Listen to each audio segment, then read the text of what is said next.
Into the class of biology. I am Anil Kumar Singh, your biology teachers. Now topic of discussion is sexual reproduction in flowering plant. ये हम लोग chapter number 2 है class 12 का bio का। तो इसको आज हम लोग डिस्कस करने जा रहे हैं। इसके पहले हम लोग इसे डिस्कस किया था। हम लोगों ने जो pre fertilization structure and events के बारे में डिस्कस किए थे, उसमें हम लोगों ने स्टमन के बारे में डिस्कस किया था, स्टमन के बारे में डिस्कस किया, एंथर के बारे में डिस्कस किया था, और हम लोगों ने पोलन ग्रेन्स के बारे में डिस्कस किए थे।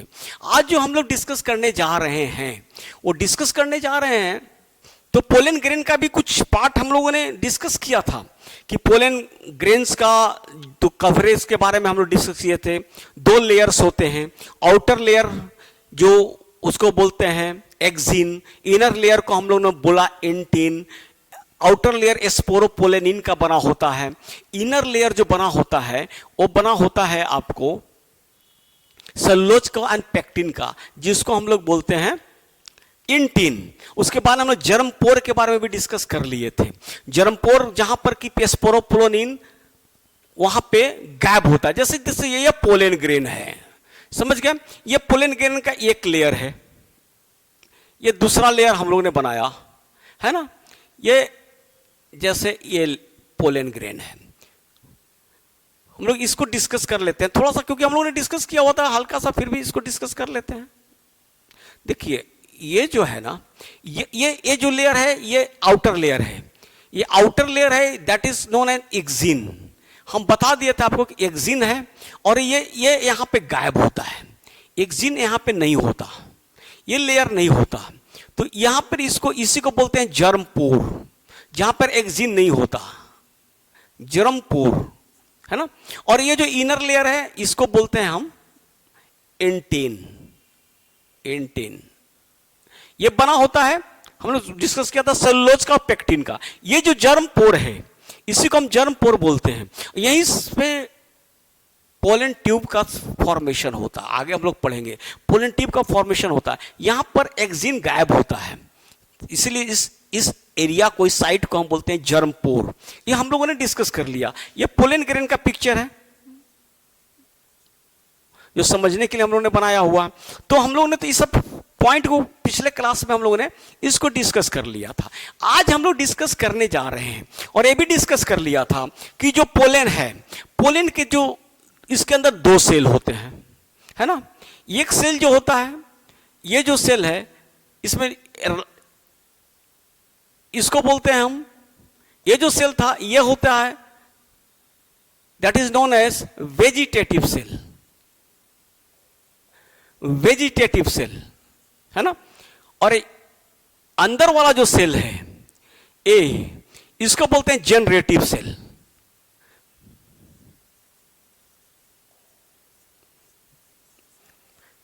हमारा जो पोलन होता है उस पोलन के अंदर 2 तरह के सेल होते हैं। एक सेल को वेजिटेटिव सेल बोलते हैं, है ना। इसका लार्ज साइटोप्लाज्म होता है ना।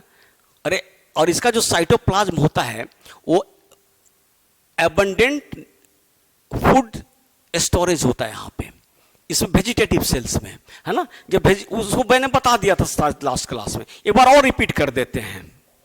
Vegetative cell, it has large cytoplasm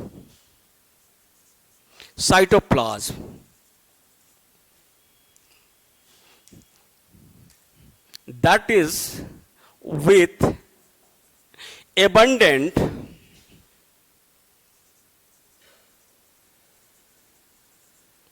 food storage.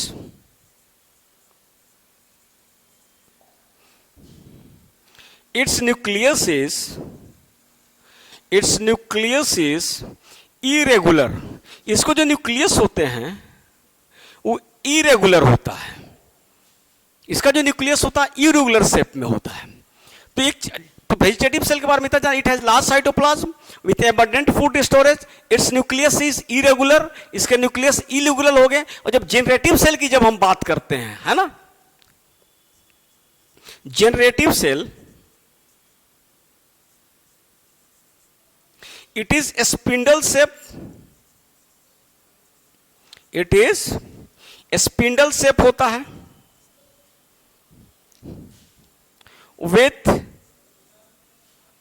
With a nucleus, या हम कहते हैं spindle shape with dense cytoplasm, इसका साइटोप्लाज्म डेंस होता है, एंड अ न्यूक्लियस, और इसके अंदर एक न्यूक्लियस होता है। इट इज, देखिए जेनरेटिव सेल की बात करते हैं तो it is a spindle shape with dense cytoplasm and a nucleus.